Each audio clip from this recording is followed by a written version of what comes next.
மக்கள் அனைவருக்கும் வணக்கம். நான் உங்கள் பிரகாஷ். ஆக்சுவலாக இன்றைக்கி நம்ம வீடியோவில் என்ன பார்க்க போகிறோம் பார்த்தீங்கன்னா, விஜய் அவர்கள் சிஎம்ஆ பதவியேற்பதில் தொடர்கிறதா சிக்கல் மீண்டும். திருமாவளவன் மற்றும் கம்யூனிஸ்ட் கட்சிகள் ஆதரவு அளிக்கிறதா தாவேகாவிற்கு?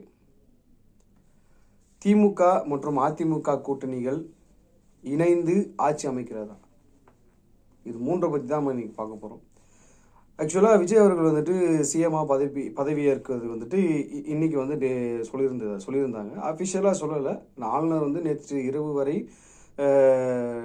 டைம் கொடுத்துருந்தாங்க. ஆளுநர் வந்து அழைப்பு விடுத்தால் இன்னைக்கு பதவியேற்பதாக இருந்தது விஜய் அவர்கள். ஆனால் நேற்று இரவு வரை ஆளுநர் வந்து அழைப்பு விடுக்கவில்லை. அதனால் இன்று சிஎம்மாக பதவியேற்க விஜய் அவர்களுக்கு அழைப்பு வரவில்லை. ஸோ என்ன ரீசன் பார்த்தீங்கன்னா, ஆளுநர் வந்துட்டு பிடிவாதமாக இருக்கிறாரு. பெரும்பான்மையை நிரூபிக்கணும். பெரும்பான்மை என்பது 118 தொகுதிகள். 118 நிரூபித்து பின்பு தான் நீங்கள் ஆட்சி அமைக்க வேண்டும் அப்படி என்று ஆளுநர் அவர்கள் வந்து கூறியிருக்கிறார். பின்பு விஜய் அவர்கள் வந்து ஆளுநரிடம் இன்று காலை மீண்டும் ஆளுநரை சந்தித்திருக்கிறார். சந்தித்த போது அவர் கூறியது, ஆளுநரிடம் முதல்வராக பதவி பிரமாணம் செய்து வையுங்கள், பின்பு 15 நாள் அவகாசம் கொடுங்கள், 15 நாள் அவகாசத்திற்குள் சட்டமன்றத்தில் நான் பெரும்பான்மையை நிரூபிக்கிறேன் அப்படி என்று சொல்லி விஜய் அவர்கள் வந்துட்டு ஆளுநரிடம் சொல்லியிருக்கிறார். ஆனால் இருந்தாலுமே கூட இன்று வந்த தகவலின்படி ஆளுநரை சந்தித்த பிறகு ஆளுநர் மீண்டும் கூறியது, இல்லை, இதில் எனக்கு விஜய் அவர்கள் அளித்த பதிலுக்கு எனக்கு உடன்பாடு இல்லை அப்படின்ற மாதிரி ஆளுநர்கள் சொல்லிட்டாரு. சொல்லிட்டு இப்போது 118 பேர் கூட வாப்பா, அதுக்கப்புறமா உனக்கு சிஎம் பதவி வந்துட்டு நான் பதவி பிரமாணம் செஞ்சு வைக்கிறேன் அப்படின்ற மாதிரி ஆளுநர் வந்து சொல்லி அனுப்பிச்சிட்டாரு. இப்போ இது ஒரு பக்கம் இருக்க, காங்கிரஸ் வந்து ஆல்ரெடி டிவிகேக்கு வந்துட்டு 5 ஜெயிச்சிருக்கிறாங்க. 5 வந்து வந்துட்டாங்க. இப்போ 112 கிட்ட இருக்கிறாங்க.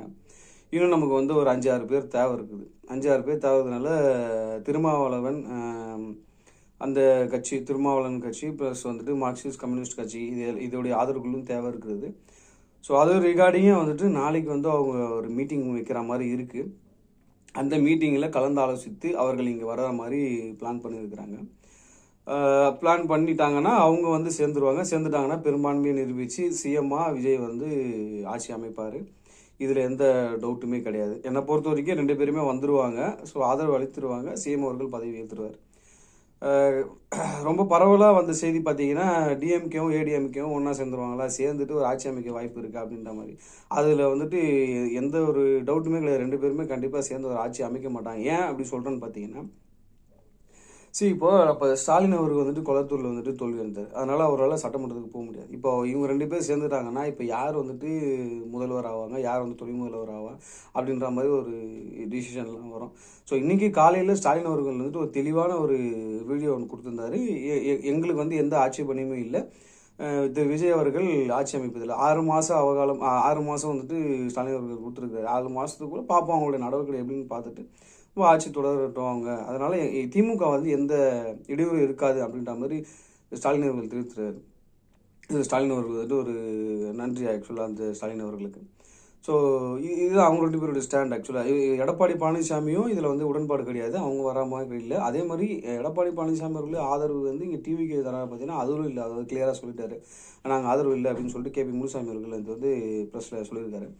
ஸோ அந்த இஷ்யூ இதனால அதுவும் வாய்ப்பு கிடையாது. ஸோ இப்போ என்னுடைய கருத்து என்னன்னு பார்த்தீங்கன்னா, திரு விஜய் அவர்களுக்கு நான் சொல்வது, அதாவது என்னுடைய கருத்தை நான் சொல்கிறேன். இப்போது பெரும்பான்மையை நிரூபிக்கலை, நம்மளால் ஆட்சி அமைக்க முடியல. பட் இருந்தாலும் வேறொரு கட்சியிடமிருந்து ஆதரவு வாங்கி நம்ம ஆட்சி அமைக்கிறோம் அப்படின்னு சொன்னால், நாளைக்கு ஏதாவது ஒரு பிரச்சனை வருது அப்படின்னா, கட்சிக்குள்ளேயே ஏதாவது ஒரு பிரச்சனை வருது அப்படின்னா, இதுக்குள்ளே ஒரு பெரும் முரண்பாடு ஏற்படும். இப்போ நம்மக்கிட்ட ஒரு டிவிகே கிட்ட ஒரு 108 107 பேர் இருக்கிறாங்க. இப்போ வெளியிலேருந்து வரவங்க ஒரு 10 பேர் 12 பேர் வச்சுக்கிங்களேன். இப்போ அந்த 10 பேர் 12 பேர் தாவேக்காவுடைய கொள்கைகளுக்கு அவங்க வந்துட்டு ஏற்றுக்கணும். அப்படி இல்லைன்னா அவங்களுக்குள்ள ஏதாவது ஒரு பிரச்சனை வரும். இனிமேல் பிரச்சனை வரும்போது ஒரு எம்எல்ஏ வந்து ஒரு எம்எல்ஏ ரிசைன் பண்ணாங்கன்னா 118ன்றது நமக்கு தேவை. 118 ஒன்று போச்சுன்னா 117 114 ஆட்சி அமைக்க முடியாது. திருப்பி ஆட்சி வந்து கலையும். ஆட்சி கலைஞ்சுன்னா திருப்பி இன்னொரு வந்து எலெக்ஷன் வைக்கும்.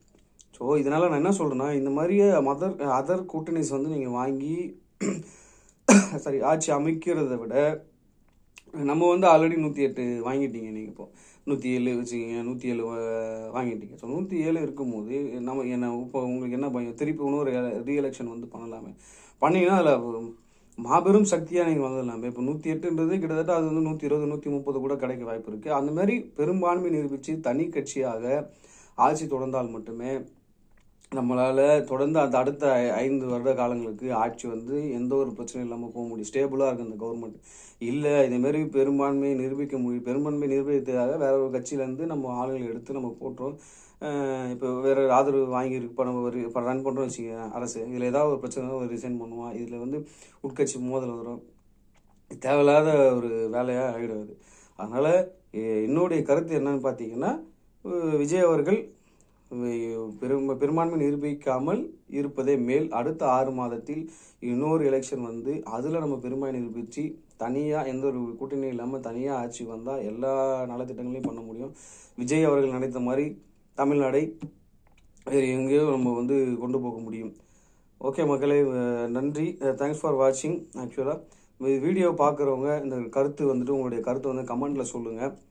ப்ளஸ் நம்ம வீடியோ இந்த மாதிரி கருத்து வந்து உங்களுக்கு பிடிச்சி அப்படின்னா நம்மளுடைய சேனல் வந்து சப்ஸ்கிரைப் பண்ணுங்கள். தேங்க்யூ ஃபார் வாட்சிங் மக்களே. நன்றி.